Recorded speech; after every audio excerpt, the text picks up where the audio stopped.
The controversial £50 billion plan for high-speed trains is back in the news. Tomorrow's Independent says the HS2 project, connecting London with cities across England, could be fast-tracked to put the North first. Tomorrow's HS2 chairman, Sir David Higgins, will publish his latest report on the controversial scheme. Richard Houghton is a spokesman for the HS2 Action Alliance. Hello, Richard. Hi. You oppose the project, and Kat Lewis is a businesswoman. Kat, you run your own company in Manchester. Hello, Kat. Hi. Right, Kat, we'll speak to you in just a second. So, Richard, Vince Cable says HS2 is good for Britain. Has he got his facts wrong? Yeah, we think he has. I think, if you're going to spend £50 billion, there are many better ways of improving your economy outside of London.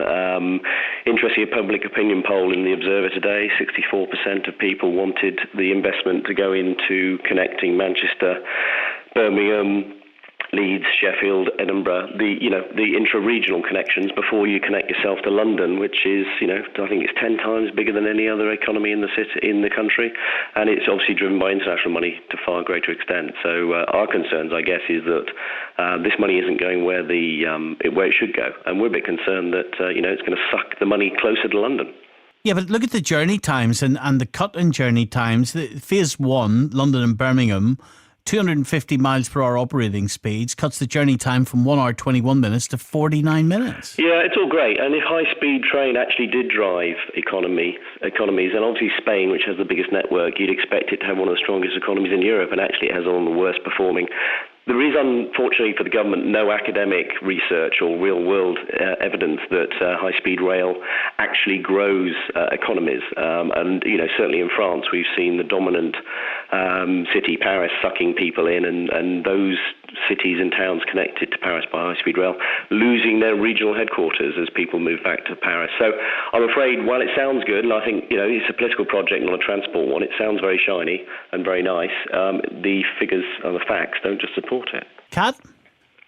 Well, none of us want to live in a one-city state, but the reality is that London is a very important economic centre in this country.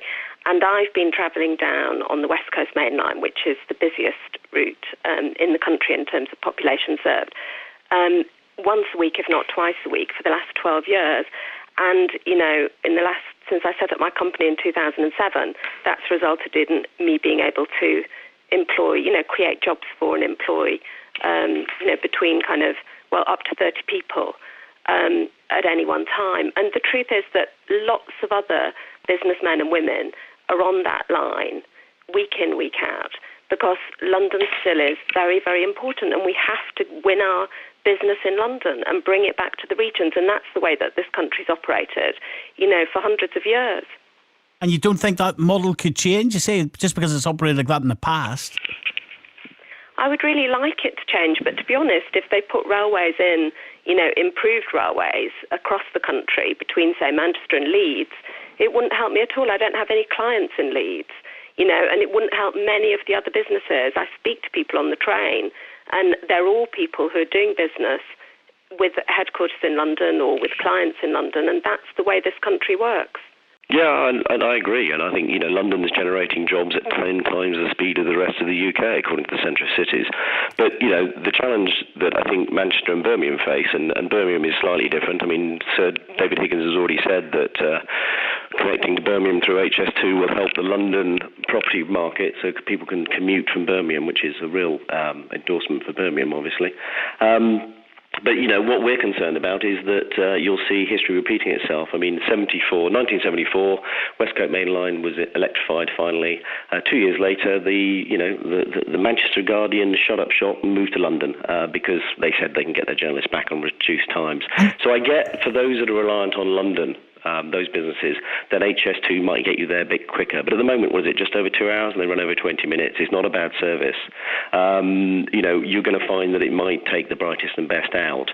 And, if we said, here's £4 billion, Manchester, which is about 10% of the total cost, what would you want to invest it in to grow your local economy and grow your local businesses? I think it's highly unlikely that anybody would say we want a single train line to London. Well, this report that's coming out tomorrow, Richard, looks like it's going to be a big thumbs up. In other words, you're losing the argument. Well, no, it's going to be a big thumbs up because David Higgins gets paid $800 grand a year part-time to promote it. I think it's a hugely missed opportunity for the country.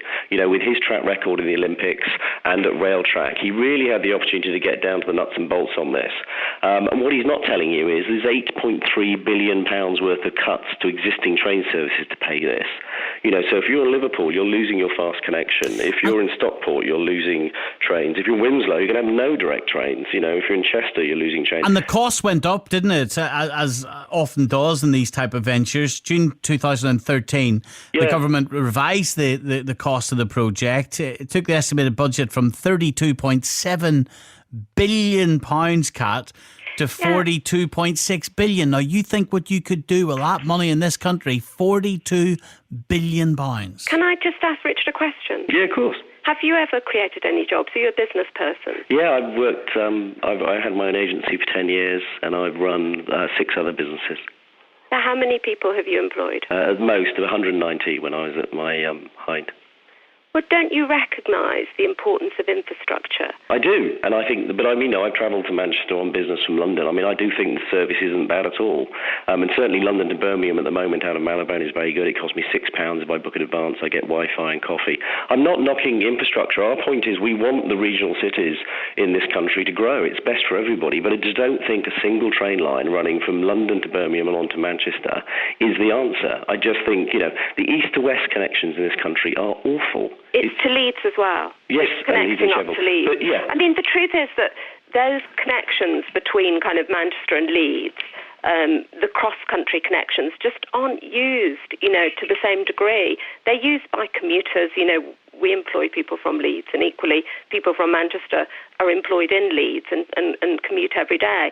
But it's not the same in terms of kind of creating business and generating business, and that's why we need, you know, infrastructure that isn't reliant essentially on technology that began in the 1800s.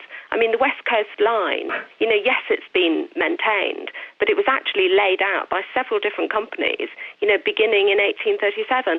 And it's very curvaceous. It's not a great line. If we don't improve it now, when is it going to be improved? There are always reasons not to spend money on infrastructure, but it's absolutely fundamental to business. And as a businessman, you know that. Of course, and I just think this is the wrong piece of infrastructure. It's pretty straightforward to us, is that, you know, if you're going to, you need to invest in the West Coast Main Line. You need to invest in the lines coming into London Bridge and Paddington, which are running at 99% capacity. There aren't enough seats. West Coast Main Line on average, because they've got a lot of empty first-class tickets and because of the way that the flow goes to London, is running at 60% at capacity. It's one of the least busy lines. I appreciate it serves a big population, but these are all the DfT's figures. They're not ours. Okay. You know, it's just not. I mean, it's just not. Okay. The point is, if you're going to invest in capacity, then this is the wrong place to start. We're going to have to leave it there. Richard and Kat, thank you very much indeed.